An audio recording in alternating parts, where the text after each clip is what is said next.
আপনাকে ওই চেয়ারে দেখে একটু আশ্বস্ত হলাম আপনি সংসদ সদস্যদের সময়ের ব্যাপারে একটু দয়াবান। আশা করি আমাকেও একটু দয়ার দৃষ্টিতে দেখবেন। বিসমিল্লাহির রহমানির রহিম। আপনার সময় 6 মিনিট জনাব আবু সুফিয়ান সাহেব। মাননীয় স্পিকার, আপনাকে আবারও ধন্যবাদ জানাচ্ছি।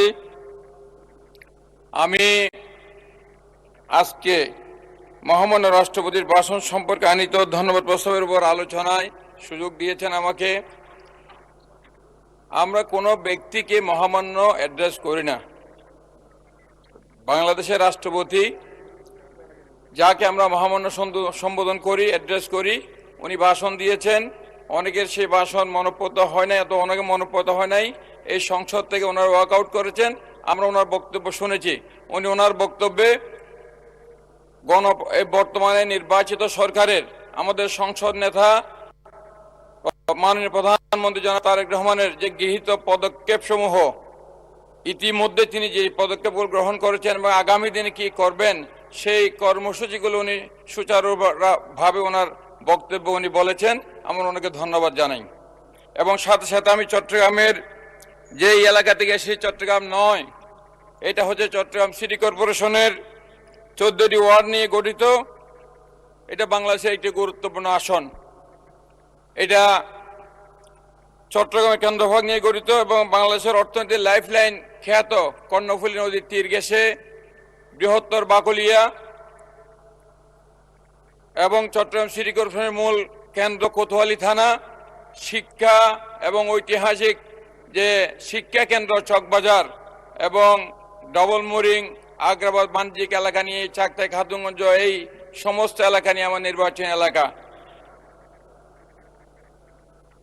স্বাস্থ্য, শিক্ষা, ক্রীড়া, অর্থনীতি এবং প্রশাসনিক ও রাষ্ট্রনীতিক গুরুত্বের কারণে একটি কথা প্রচলিত আছে, এই আসন থেকে যেই দল নির্বাচিত হয় সেই দল সরকার গঠন করে এবং যিনি নির্বাচিত হন তিনি মন্ত্রী হন। এটা গত 54 বছরে 55 বছরের ইতিহাসে এর ব্যতিক্রম কিন্তু হয় নাই। না, আমার প্রয়োজন না। আমার যেটা দিয়েছে আমার নেতা, সংসদ নেতা জনাব তারেক রহমান আমাকে 2018 সালে চট্টগ্রাম 8 নির্বাচন এলাকাতে তিনি মনোনয়ন দিয়েছিলেন। আবার 1 বছর পরে সেই একই আসন থেকে উপনির্বাচনের মনোনয়ন দিয়েছিলেন। এবার তিনি আমাকে চট্টগ্রাম 9 মনোনয়ন দিয়েছেন। চট্টগ্রাম 9-এর মানুষ আমাকে বিপুল ভোটে নির্বাচিত করে সংসদে পাঠিয়েছেন। আমার নেতা কর্মীরা আন্তরিকতার সাথে আমার পক্ষে কাজ করেছেন। আমি আমার নির্বাচন এলাকার জনগণকে, আমার দলের সমস্ত নেতা কর্মীদেরকে আমি ধন্যবাদ এবং কৃতজ্ঞতা জানাই। আমি শ্রদ্ধাভরে স্মরণ করি আজকের এই সুযোগে, যার হাত ধরে আমরা জাতীয়তাবাদী ছাত্র দলের রাজনীতি থেকে তরুণ ছাত্র কর্মী হিসেবে এই রাজনীতিতে, বাংলাদেশ জাতীয়তাবাদী দলের রাজনীতিতে এসেছিলাম।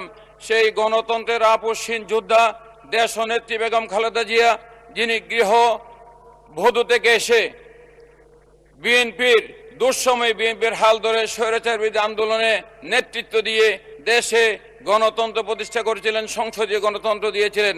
আমি আজকে কৃতজ্ঞতার সাথে, শ্রদ্ধার সাথে স্মরণ করি স্বাধীনতার মহান ঘোষক, যিনি এই চট্টগ্রামের কালুরঘাট বেতার কেন্দ্র থেকে ঘোষণা দিয়ে বাংলাদেশের স্বাধীনতা ঘোষণা দিয়েছিলেন এবং গোটা জাতিকে ঐক্যবদ্ধ করেছিলেন। আজকে সেই প্রসঙ্গে বলতে চাই যে কালুরঘাট বেতার কেন্দ্র, সেই কালুরঘাট বেতার কেন্দ্র নামে যে একটা কালুরঘাট ব্রিজ, যেটা শহীদ জিয়ার স্মৃতি থাকার কারণে বিগত দিনে এই সংসদে আমরা দেখি 2 জন এমপি এই কালুরঘাট ব্রিজ বলতে বলতে দুনিয়া থেকে চলে গেছে, কিন্তু সেই কালুরঘাট ব্রিজ আলোর মুখ দেখে নেই। আমার পাশে আমার চট্টগ্রাম 8-এর মাননীয় সংসদ সদস্য এরশাদুল সাহেব আছেন।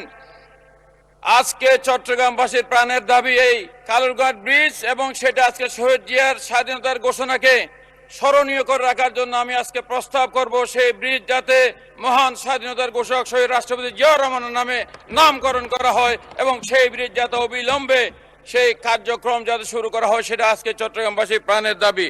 আমরা অত্যন্ত আশান্বিত, আজকে চট্টগ্রামের মানুষ প্রাণ ভরে বাংলাদেশ জাতীয়তাবাদী দলের পক্ষে তাদের রায় ঘোষণা করেছে। আজকে আমাদের নেতা, মাননীয় সংসদ নেতা, মাননীয় প্রধানমন্ত্রী, উনি দেশ পরিচালনার দায়িত্ব নিয়েছেন। চট্টগ্রামের প্রতি শহীদ জিয়ার একটা আলাদা টান ছিল, বেগম খালেদা জিয়ার একটা আলাদা টান ছিল, আমাদের নেতা জনাব তারেক রহমানের সেই চট্টগ্রামের প্রতি একটা আলাদা টান আছে।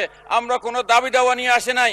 আজকে এমন অবস্থা হয়েছে যে সরকার আসে, সরকার যায়, সংসদ আসে, সংসদ যায়, কিন্তু যারা আমাদেরকে ভোট দিয়ে এই সংসদে পাঠায় তাদের ভাগ্যের খুব বেশি পরিবর্তন ঘটে না। আজকে যারা সেই মানুষদের পক্ষে দুইটা কথা বলতে এসেছি যে আমাদের নেতা জনাব তারেক রহমান যে আই হ্যাভ এ প্ল্যান, যেটা প্ল্যান দিয়েছিলেন, যে 31 দফা কর্মসূচি দিয়েছিলেন, সেই কর্মসূচি সেই প্ল্যানের প্রতি আজকে সারা দেশের মানুষ উনার প্রতি আস্থা রেখেছেন, উনাকে রায় দিয়েছেন, উনাকে দেশ পরিচালনার দায়িত্ব দিয়েছেন। এবং আমরা আশা করি এই ব্যক্তিগত এই সমস্যা সেই সমস্যা এগুলাতে না গিয়ে উনার সুযোগ্য নেতৃত্বে বাংলাদেশের মানুষের কাঙ্ক্ষিত যে বাংলাদেশ, যে নিরাপদ বাংলাদেশের কথা তিনি বলেছেন, যেভাবে মানুষের অধিকারের যে বাংলাদেশের কথা তিনি বলেছেন, সেই বাংলাদেশ আমরা ইনশাল্লাহ ফিরে পাব। আর আজকে জনরায়ে সরকার পরিচালনার দায়িত্ব নিয়ে স্বল্প সময়ে মাননীয় প্রধানমন্ত্রী জনাব তারেক রহমানের নেতৃত্বে যে সকল যুগান্তকারী পদক্ষেপ গ্রহণ করা হয়েছে তা ইতিহাসে নজিরবিহীন। একটা কথা বলতে চাই, প্রসঙ্গক্রমে একটা কথা বলতে হয়, আমরা আইন প্রণয়নের জন্য এই সংসদে এসেছি।